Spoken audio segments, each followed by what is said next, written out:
Yes! Yes, saka sa ABS-CBN Ball 2025, inamin ni Kathryn Bernardo na single pa rin siya na nagbigay linaw din sa mga rumor na may relasyon siya kay Lucena City Mayor Mark Alcala.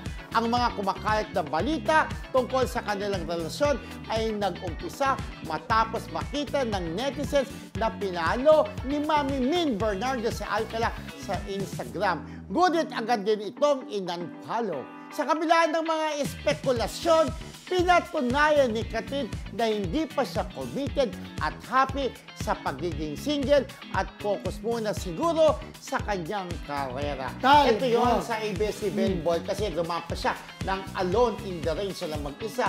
In-interview siya ni Gretchen Pulido.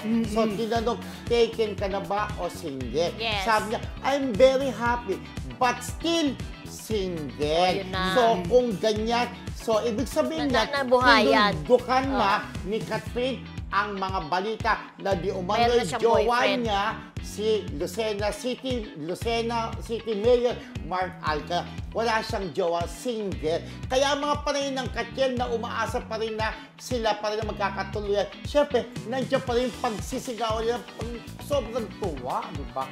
Kaya nga lang, sabi nga ni Mildred, kapag ang babae ay umayaw na, ay hindi na makikipagbalikan. Pa, di ba? Friendship, di Pero ba? natawa ako dun sa pinalo ni Mami Min, tapos in-follow agad. Pero friendship pa, before yung interview ni Gretchen Pulido kay Kathryn, na-interview na rin si Mami na sinabi niya, si MJ Felipe, single pa rin daw si Kathryn. Prior to the interview. Kayo naniniwala kay single pa rin. Kasi wala naman tayong nakikitang resibong magkasama sila. Single pa rin siya. Sabi ni Drake, di ba, kung sabi mo mag-jowa, ba't wala namang nakikita ng picture together sila, di ba? Yes.